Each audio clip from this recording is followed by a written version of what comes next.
Hello, welcome back to the Breaking News Update. My name is Jimmy Boyd, and you are watching Boyd News. I want to thank you so much for tuning in today. I'm back with another update coming out from the war between Russia and Ukraine, and I've got a very big lineup of news to brief you all on today. So today's date is May 31st, 2025, and it's Saturday. Hope you guys are all having a wonderful weekend. I can't believe tomorrow's going to be June 1st already. I feel like this year has just flown by so quickly. We've got a lot of news to cover in today's update and very big news coming out from the Sumy Oblast. We've been talking about the Sumy Oblast in Ukraine all week as the Russians are starting to advance over there. We have reports that today Ukraine's regional military administration in the Sumy Oblast has issued the order of more settlements to be evacuated. And apparently, over the last month or so, they've issued over 200 mandatory evacuations. So crazy what's happening over there. The Russians are moving very quickly. So let's start off with this story here on your screen. Russia advancing in Sumy Oblast. Ukraine orders more evacuations. Ukrainian authorities have ordered the mandatory evacuation of 11 villages in the Sumy region bordering Russia as Zelensky warns of a major troop buildup on the other side of the border.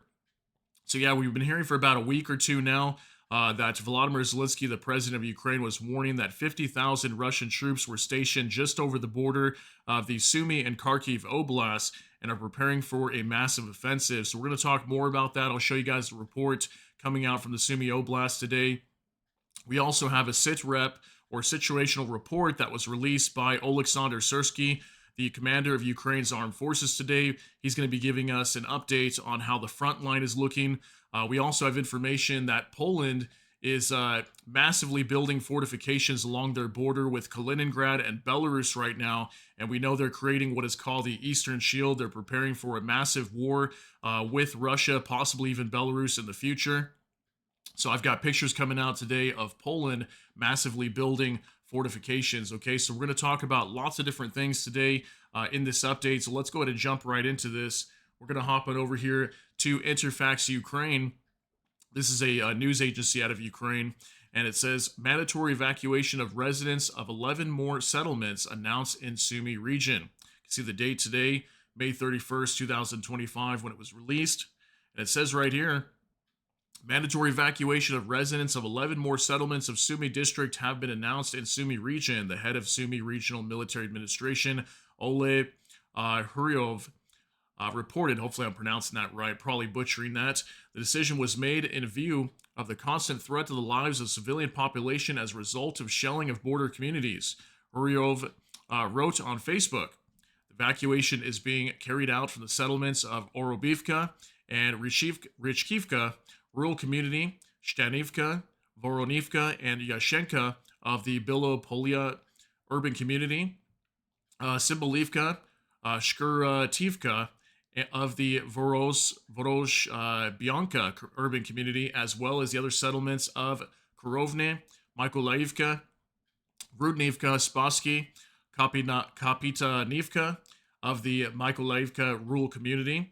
All of those in need of assistance are provided with transportation, humanitarian aid, temporary accommodation, and social payments. Contact number of the evacuation headquarters in the Sumy region. Here's the phone number right here. The head of the regional administration emphasized he urged residents not to delay the decision to evacuate.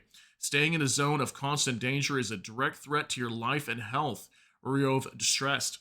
Today, 213 settlements in Sumy region are subject to mandatory evacuation. Okay, so we can see here things definitely not looking good in the Sumy Oblast as the Russians are pressing forward. And this picture right here that you guys are looking at was an updated map from Deep State earlier this week, showing it from May 27 to the 28th. Literally in 24 hours, the Russians had advanced quite a bit. You can see that red section there. That's like the top portion of the Sumy Oblast, just over the border from the Kursk region in Russia.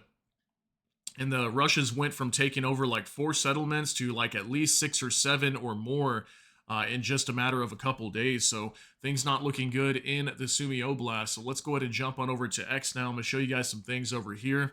From Ukraine battle map, Russian forces have occupied 9 settlements and 140 square kilometers of territory in the Sumy Oblast, aiming to advance towards the city of Sumy. Ukrainian forces still control the vast majority of villages, all key settlements, and 26 kilometers between Russian forces and the city of Sumy. So they're advancing closer and closer every day. This is an updated map from Ukraine Battle Map here on X, indicating pretty much how far Russia has pushed in. So this is kind of where they were at before. If you were to draw a line in this area here, just beyond Vasilivka and Basivka, the Russians were just in this area. So look at how much more territory they've taken over. Apparently, they've launched another incursion on over here to Kostiantynivka. So yeah, things not looking good. The Russians are moving very quickly over here, and things are falling apart very fast. And this is why Zelensky left Germany early just a few days ago when he was meeting with the German Chancellor Friedrich Merz. He had to take off early because the situation over here was unfolding so quickly, and he wanted to get back to Kiev as quick as possible. So we got more updates here now from Bliskovka. Russian army has significantly intensified its activities in the Zaporizhzhia direction, where it is conducting active offensive operations, according to a May report by the Commander-in-Chief of the Armed Forces of Ukraine, Oleksandr Syrsky. We are destroying the enemy and its defensive capabilities deep in the rear. In May, deep strike systems were used to strike 58 targets on the Russian territory, damaging military facilities and undermining the aggressor's military-industrial complex. Among the targets were explosive production facilities and strike UAVs, Syrsky added. Okay, so just an update from Syrsky today. So yeah, he's stating that the offensive in the Zaporizhzhia direction is already beginning. Apparently, the Russians are intensifying their actions over there, and they're starting to press forward. So things not looking good also in the Zaporizhzhia direction. And I think what we're going to start to hear is all along the front line, the Russians are just attacking all over the place. As for probably about 2 or 3 weeks now, it's been relatively quiet on the front line, and what we've been reporting is that there's been very low, troop losses, equipment losses on the Russian side for weeks now. I have a feeling that's going to be start going up very quickly very soon. Now for Max 25, Syrsky reported, the operation of our forces in the Kursk direction is ongoing. The enemy is keeping his best units here, which he planned to use in the east. The enemy has the advantage in using fiber optic drones, which significantly complicates the fight against them. Okay, so apparently the Russians using a lot of fiber optic drones right now, and we know these are a pest for Ukraine. Ukraine uses these as well, so I'm sure Russia's concerned about them also.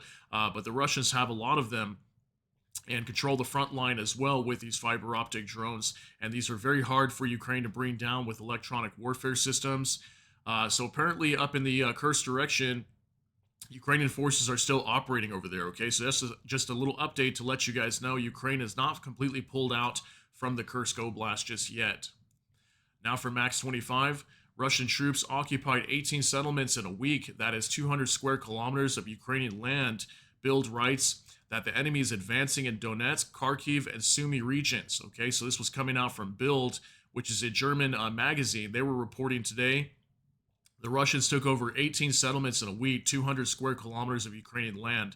If that happens to be true, that's not good. And we are hearing a lot about that right now, that the Russians are advancing a lot in several areas. We have heard also, I've shown you guys some maps earlier this week, that in the Donetsk region, the Russians are advancing forward. So this sounds about right. I'm not sure if it's 18 settlements, but I'm sure the Russians are taking over some settlements, especially in eastern Ukraine, like in the Donetsk region, because we have seen updated maps showing that the Russians are advancing. Now from NOAA reports, Poland is building fortifications along its border with Kaliningrad and Belarus, digging trenches and installing anti-tank obstacles.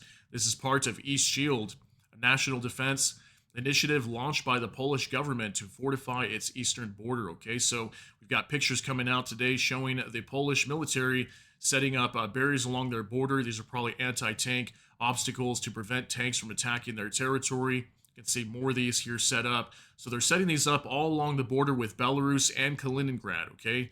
And they're doing this to protect their nation from ever being invaded. We can see trenches being constructed here as well. More of these anti-tank obstacles. Got a couple more pictures here I could show you guys also. This one's from More Translated. Just says Poland actively strengthening its eastern border, particularly with Russia's Kaliningrad region in response to the growing threat from Russia. So, I mean, look at this, guys. Like, NATO on the back end over here, they are getting ready for a major war with Russia at some point. I mean, Poland beefing up their border, all the Baltic nations doing the same thing. We're having massive military buildup on the border with Finland right now on the Russian side. I mean, this could definitely happen at some point. We could see NATO at war with Russia. Now, I hope that would never be the case, but obviously, NATO is actively preparing for that right now as they're concerned here in the next few years, maybe sooner, NATO could be at war with Russia. Now, for military news UA, it is reported that a strike was launched at night against the location of the Russian military deployment in Rilsk in the Kursk direction.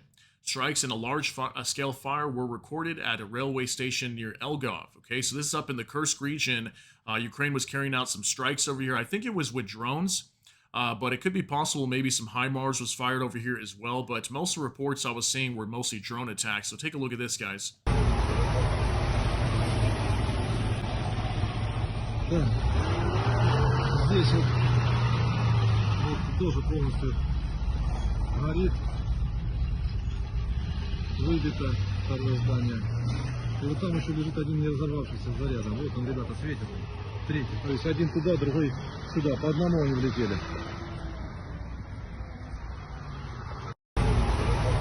So lots of information today indicating that in the city of Rilsk and the Kursk Oblast, it was attacked by Ukrainian drones. And at one point here in the video, you can see the whoever's recording this, after they show this fire here and the damage to this building, they show some debris over on the ground over here, right there, possibly indicating that that's probably parts of the drone that crashed into this building. This doesn't look like a missile attack, looks more like a drone attack. And apparently this was some sort of hotel or something that had Russian soldiers inside of it, so a deployment center. Now from Victoria, Ukraine hit locations of Russian military deployment yesterday in Rilsk. According to the governor, at least 14 creatures were injured. Russian air defense didn't even attempt to shoot the drones down. Okay, so this is another picture coming out showing a massive fire over here. There were some NASA firms maps also. I think we might have that for you guys that was indicating something major burning. Maybe this is what was on fire over here. I'm not sure what this is. Looks like some sort of building or some tires or something here. I really can't see what that is, but some sort of pile of something there on fire up here in Rilsk. So major attacks over here. Here's another report from LX Summer 1. Kursk People's Republic, fire at railway station near Elgov, Kursk region after an attack by drones. NASA satellites are detecting many heat signatures at the station. A fire this size indicates that ammunition or fuel is burning, writes the Telegram channel Crimean Wind. So we had a railway station also reportedly being targeted, and this was a picture coming out from that area showing a massive flame. And NASA firms maps were indicating that something heavy was burning over here. You can see some dark colored squares here indicating a massive and very hot fire. So maybe some sort of ammunition or fuel depot over here was hit at a railway station up in Elgov. This is also in the Kursk region, okay? So major hits over here by the Ukrainians. Now we've got a report here from Victoria. I feel like this brilliant drone strike that damaged a Russian factory in Tula didn't get enough coverage. It seems like Russian air defense didn't even try to shoot it down. So allegedly there was an attack on some sort of factory last night, also up in the Tula region. This is getting closer up to Moscow, and I want to show you guys this video, 8 seconds long.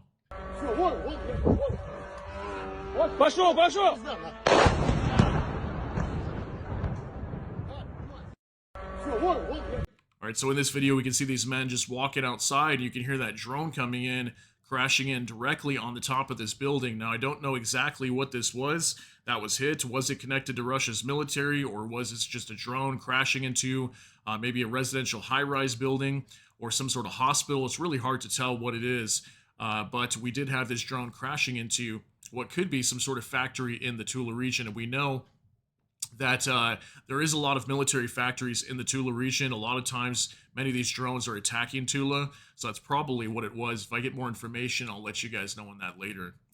Now for Max 25, Ukrainian airborne assault troops captured 10 Russian soldiers in the Kursk direction.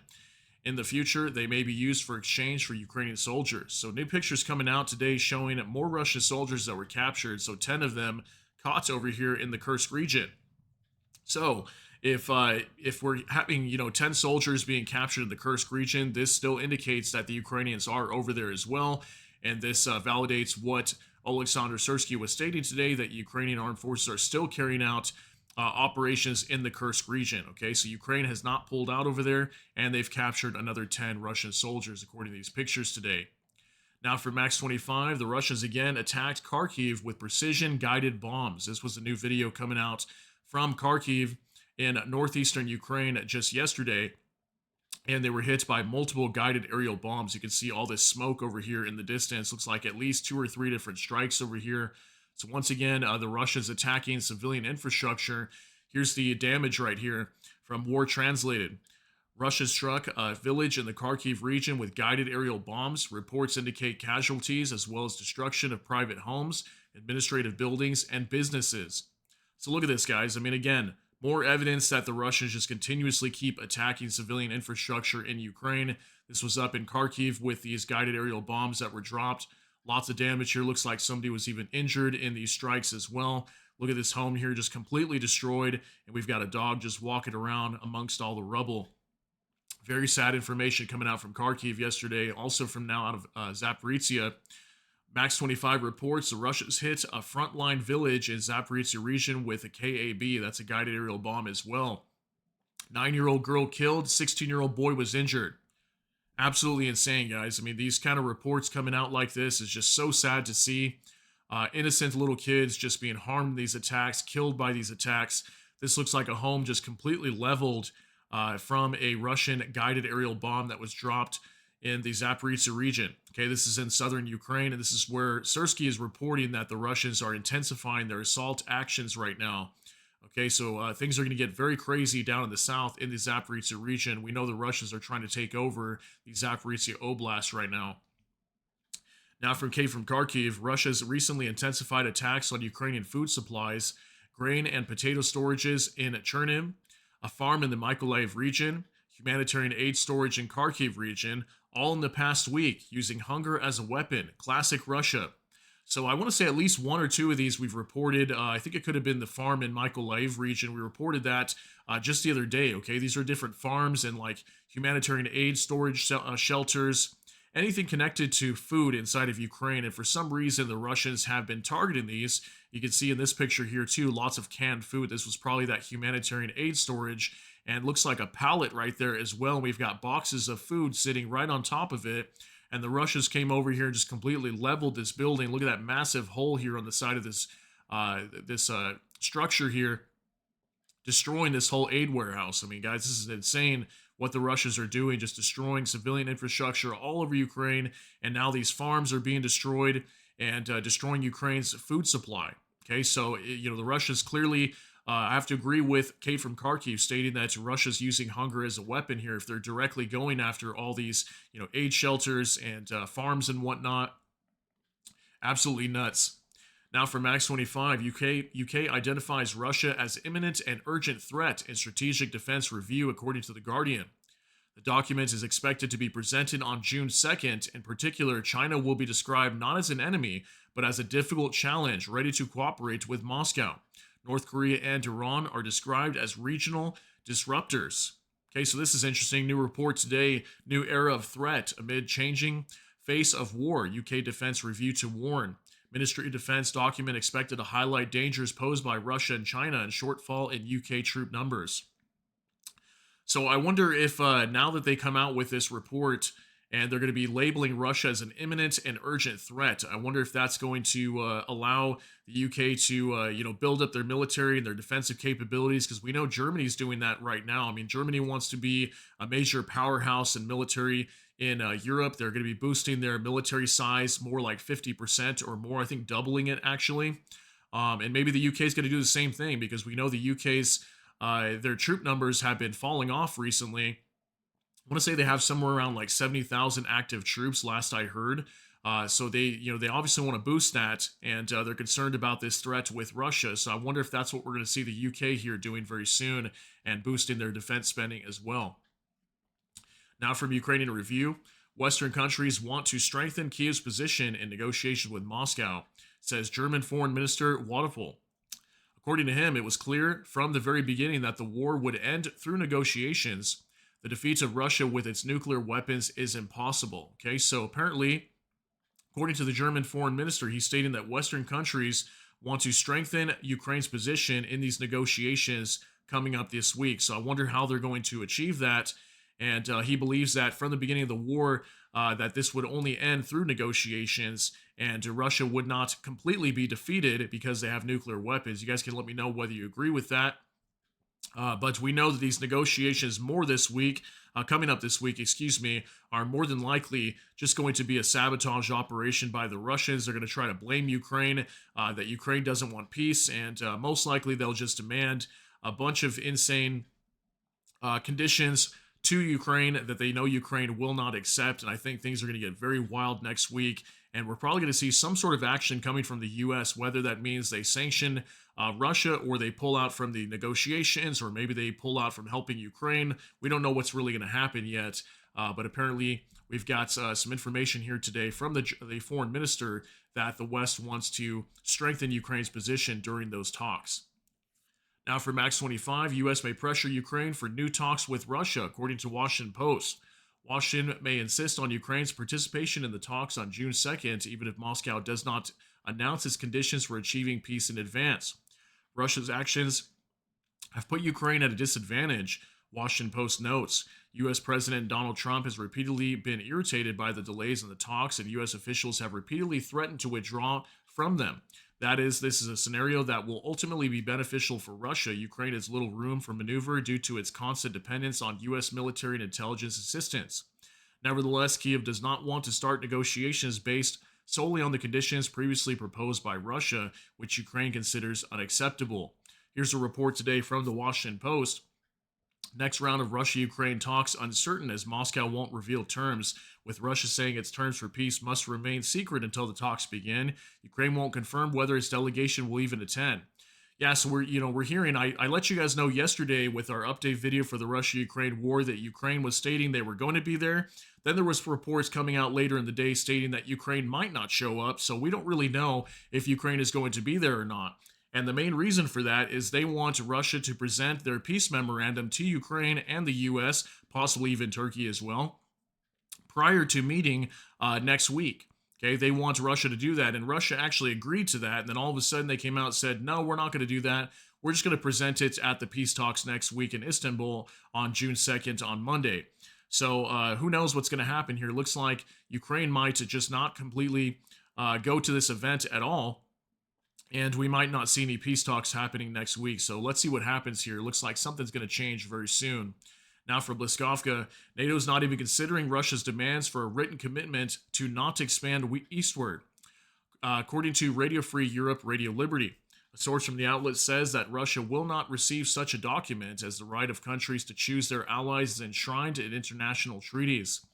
So we heard about this yesterday, that one of the conditions to end this war that Russia is demanding is they do not want NATO to expand eastward. Okay, that includes Ukraine, possibly even Moldova, and several other nations over there.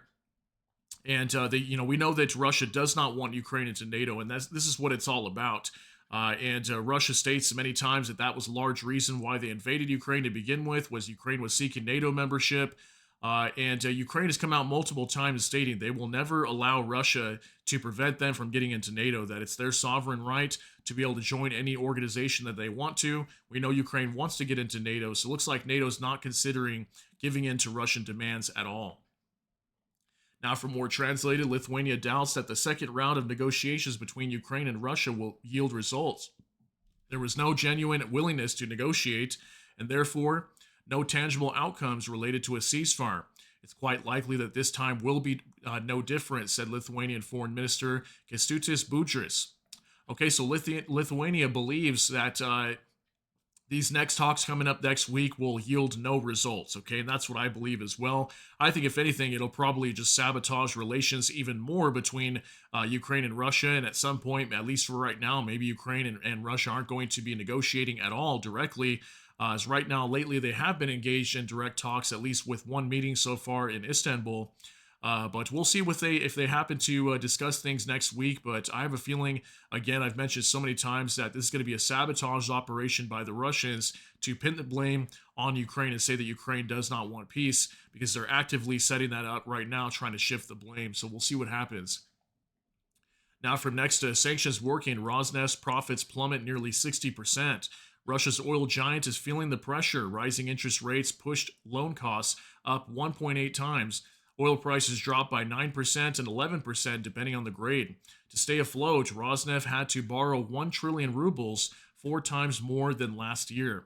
So this happens to show that sanctions are effective against Russia's economy. And it's funny because Russia comes out a lot and they'll say things like, we're adapting really well to the sanctions that the West is putting on us. If anything, you're just hurting yourselves. You're not really hurting us. Yet at the same time, they're calling on the U.S. to lift sanctions. So if they were adapting so well, I don't think they'd be really calling on the U.S. to be lifting sanctions as conditions for ending this war. They've stated that numerous times. But apparently, major oil giants like Rosneft, for example, in Russia are suffering heavily right now. We know also this is probably due to a lot of these drone attacks on oil facilities over the past few months that we've been reporting on. So Rosneft hurting big time inside of Russia. Now, from Anton Gerashenko, Russia's largest domestic airline has begun canceling flights due to a lack of spare parts for airliners. S7 Airlines has canceled direct flights from Novokuznetsk to Moscow and on a number of other routes due to problems with the delivery of spare parts for its aircraft, according to Ilya Seredyuk, governor of the Kemerovo region. He pointed out that the air carrier's aircraft were purchased abroad, so S7 is forced to conserve resources and wait for spare parts to be delivered through other channels. Okay, so this is probably regarding sanctions as well. We know that Russia's aviation industry is just completely hammered by all these sanctions. They're struggling getting a lot of spare parts to upkeep their aircraft, and that's why we're seeing so many of them crashing and landing gear not deploying, all kinds of problems with Russia's aircraft over there. And it's all due to these sanctions, a large part of it. So take a look at this. Уважаемый Илья Владимирович, который месяц задаемся вопросом, когда возобновятся прямые рейсы компании S7. Раньше летали в столицу прямым рейсом от этой компании. Было очень удобно. Как теперь летать в Москву? Ну, как есть, отвечу. Авиалайнеры, которые используются компаниями, они были закуплены за рубежом. И, конечно, сегодня авиакомпании для того, чтобы сберечь ресурс, они стремятся бережно относиться к подвижному составу, который у них есть. Есть проблемы с поставкой запасных частей, и пока эта проблема решается, S7, отряда рейсов вынужден был сократить и ожидает поставку запчастей там по другим схемам, но обязательно они восстановят. И на это время в том числе и под сокращением попал рейс Новокузнецк-Москва компании S7. All right, so this is direct results of the sanctions that the West has been putting onto Russia's economy. We've been knowing for months now that Russia's struggling to maintain just their simple civilian airliners. As many of them, they don't have enough spare parts. You can see they're talking about having to conserve parts because they're waiting on new parts to come in from other partners that are probably not sanctioned. They're having to find ways to do whatever they can to maintain these airlines as sanctions are biting hard. Now for military news UA, Trump said he does not know whether he will support the bill on new sanctions against Russia prepared by Senators Graham and Blumenthal. I don't know. I have to see it. We will consider it, he said. Okay, so this was a response that Trump gave today, speaking to reporters and stating that he'll have to consider this bill that Richard Blumenthal and also Lindsey Graham, two U.S. senators that arrived in Kiev yesterday that I gave you guys an update on. They're trying to push for 500% secondary tariffs on any nations that purchase Russian oil and several other types of commodities. This could collapse Russia's economy for sure, as major countries like India and China would not be able to purchase Russian oil anymore, and Russia would be forced to halt this war if they don't have income to even maintain this war. Okay, so apparently Trump is saying he doesn't know how he's going to respond to it. He's going to take a look at it, but there is a possibility maybe he could veto this bill and it won't get passed. So we'll have to see what's going to happen on that. We might find out more next week. Now for Max 25, the Russian Defense Ministry's statement that Putin was at the epicenter of a drone attack turned out to be a Kremlin production, the Moscow Times reported. Security forces promoted this shocking, risky episode in the media to convince Russians that the president is not hiding behind their backs, but is supposedly taking risks too. Against the backdrop of regular drone strikes, chaos at airports, and mobile phone outages, this television show is intended to create an image of Putin sharing dangers with the country. So, Moscow Times reporting that this was all a fake. This report that we had earlier this week, that Russian President Vladimir Putin's helicopter that he was flying on in the Kursk region was reportedly attacked by Ukrainian drones, and it was all a farce. It wasn't real. And apparently he's doing this to make it appear as if Putin takes risk as well, that he's not just hiding behind everybody, sending in his military to attack Ukraine. He's actually taking risks himself and putting himself on the front line in some ways, which is why supposedly he showed up in the Kursk region. There's been so many reports recently that whenever he does go to Kursk, he doesn't actually go anywhere near the front line. He stays very far away, which, I mean, kind of makes sense. He's a president, but at the same time, what we see with like Volodymyr Zelensky, when he shows up to the front line, he goes like right to the front line of the Donetsk region where they've got all these memorials set up and everything of all these fallen soldiers. Like Zelensky's not afraid to go to the front line, but we see clearly here from Putin, he is not willing to do so. And if you notice, he doesn't even go to anywhere like in eastern Ukraine or nothing in fears for his life. Okay, so crazy story today. Now from Olga Klemenko, Russia is guilty of committing crimes against humanity in southern Ukraine's Kherson region, according to new report by UN's Independent International Commission of Inquiry on Ukraine. The report investigated a campaign of Russian drone strikes on Ukrainian civilians over a 10-month period beginning July 2024 in an area of more than 100 kilometers around the city of Kherson. During the 10-month period covered by the UN probe, Russian drones killed almost 150 Ukrainian civilians in and around Kherson, while leaving hundreds more injured. Terrified locals say they feel hunted and refer to drone attacks as human safari. Members of the commission determined that Russia deliberately targeted civilians and concluded that the drone attacks were widespread, systematic, and conducted as part of a coordinated state policy. So here's that report today. UN probe, Russia's human safari in Ukraine is a crime against humanity. Okay, so I have to agree with this 110%. Now, I've shown you guys reports here on this channel in the city of Kherson in southern Ukraine that even FPV drones are chasing people down the streets, okay? Innocent people just walking down the streets getting chased by FPV drones. There was a report one time of a young child who was hit due to one of these exploding FPV drones that was chasing him while he was outside playing with friends. And we've had, buses like this being destroyed, all kinds of transportation vehicles, ambulances being directly hit by FPV drones. We've seen numerous reports out of the city of Kherson in southern Ukraine that they're repeatedly attacked by FPV drones deliberately by the Russian military attacking civilians. Okay, so this is very true what's happening down here just based on the reports I've been giving you guys. Now from Clash Report, Ukraine's F-16s to join NATO's military Wi-Fi network. Deputy Defense Minister Katerina Chernorenko announced that Ukraine signed onto the CRC System Interface, or CSI, enabling data sharing via Link 16, often called NATO's military Wi-Fi. The system will link not only F-16s, but also Mirage 2000 jets and air defenses like Patriots, allowing coordinated operations with allied platforms. This integration boosts Ukraine's air defense efficiency and expands mission capabilities for its fighter jets. Okay, this is a very big story coming out today. I understand this is not in English, but this was the original report. So this is going to be more ties between NATO and Ukraine. And Ukraine's going to get a massive boost now with intelligence sharing also with NATO with their fighter jets. And apparently they can also integrate this with the Swedish AWACS planes that were given over to Ukraine. They'll be able to utilize intelligence better inside of Ukraine as well. It's going to upgrade their Patriot systems to make them more effective. I mean, this is a very big report that got announced today. And it's going to link not only F-16s, but even the Mirage 2000 fighter jets that were given from France. Okay, so huge news there today. Now from Maria Drutska, head of the State Duma's Defense Committee, Kartapolov, decided to issue another threat to Ukraine. Ukraine, he claimed, would lose Kharkiv, Sumy, Zaporizhia, Odessa, Dnipro, and Mykolaiv if it refuses a peaceful settlement. What Russia means by peace is surrender. Okay, so once again, another major threat coming out from Russia's government, stating that Ukraine's going to be losing more territory. Take a look at this. Ну, мы с самого начала говорили, что каждый день отдаления дипломатического решения этого конфликта ухудшает условия для Украины. И это продолжится до тех пор, пока истеричный режим Зеленского будет продолжать вести себя как кисейная барышня. Поэтому не захотят, получат все. И без Запорожья останутся, и без Днепропетровска, без Сум, без Харькова, и без Одессы с Николаева. Но мы...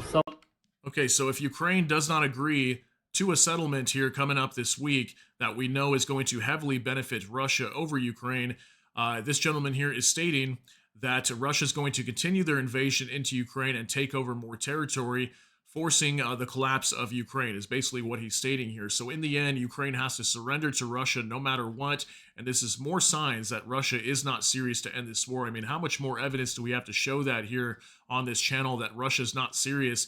And how come videos like this aren't coming out and being presented to US President Donald Trump so he can clearly see Russia's not ready to end this war? Now for Max 25, British and French officials drawing up plans for a peacekeeping force in Ukraine have discussed the need to get real about Trump abandoning Ukraine. According to the Telegraph, officials agreed to shift the focus from deploying European troops to back up any ceasefire to sustaining Kiev's long-term defense against Russia's invasion without American support. Here's a report today from the Telegraph. Europe must get real about Trump abandoning Ukraine. British and French officials shift focus from deploying troops to sustaining Kiev's defense without U.S. support. Okay, so it looks like the coalition of the willing is more concerned right now about supplying whatever aid they can to Ukraine, as very soon could we see the U.S. walk away from negotiations, possibly even walk away from supporting Ukraine. If that happens to be the case, Europe's going to be on their own, supporting Ukraine fully, with whatever weapons they need to continue fighting this war. So things are not looking good for Ukraine right now. They're in a very tough spot, and we'll see if the U.S. decides to sanction Russia. What's going to happen here? So many questions to ask and things to find out, and we don't know what's going to happen until probably next week. Now from Ukrainian Review, UK should help Ukraine develop its own nuclear weapons as part of a strategic partnership agreement, British Army Colonel Richard Kemp said at the Odessa Forum. Now, this is an interesting development, and Ukraine's been talking about wanting to produce nuclear weapons for a long time. That obviously, if they had nuclear weapons, I don't think Russia would have ever attacked them. You guys can let me know what you think on that. But apparently, the UK, at least his British Army colonel, he believes that the UK should be helping Ukraine develop their own nuclear weapons to protect themselves. Okay, if they can't get into NATO, they've got to have some form of protection. And if they had nuclear weapons, I think that could possibly do it. And maybe Ukraine's going to move that direction. We'll have to see what's going to happen. But numerous times we've been hearing now that Ukraine could start moving towards producing nuclear weapons of their own. Maybe the UK will help them out. We'll see. Now for Max 25, Trump to retain U.S. role in NATO command. According to Reuters, Trump personally informed Secretary General Mark Rutte of the decision to appoint American general as NATO commander in Europe. As Reuters notes, with this step, Trump made it clear that Washington is not yet going to completely withdraw from participation in European security issues. Okay, so this is kind of good news. Okay, what we've been hearing recently is that the U.S. might start withdrawing support from Europe, pulling a lot of their troops away. So this kind of shows to NATO that Trump is still interested in providing security for Europe to an extent, right? But at the same time, could this also be a bad thing? What if a country like a Baltic nation or maybe Finland got attacked? Would this American general tell NATO to stand down and not help out that country that's being attacked? And NATO wouldn't be there to back that country up in the event that Russia were to attack them. So I guess it could be really a good thing or a bad thing, because we've been seeing the Americans, at least under the Trump administration, heavily standing on the Russia side. So that could be a good or a bad thing, depending on how you look at it. Now for more translated, Russians have opened the largest military training camp for children in Volgograd, Russia. Several hundred children aged 14 to 17 are being taught to kill Ukrainians and Europeans. 1/3 of them are children from the occupied territories of Ukraine. So children aged 14 to 17 at a training ground over here. There is some sound, but it's not very loud, so we'll just go ahead and let it roll. And there's a gentleman here. His name is Nikolai Valuev, I think is how his name is stated. This is him right here speaking. He's talking about this training ground that there's 14 to 17-year-olds training already to go to war. Okay, and this is more indication as well that Russia's ready to carry on this war for another several years. Okay, when these children here become 18 years old and they join into the military or whatnot, they're going to be fighting this war against Ukraine. If that war were to carry on for that long, I would hope that wouldn't be the case. But this was a new video coming out. This man is a politician out of Russia's parliament. Okay, so crazy video coming out today. Now let's move on to another update from Nexta. If we don't stop Russia, we can confirm that force rules the world. Kaja Kallas issued a blunt warning to Europe.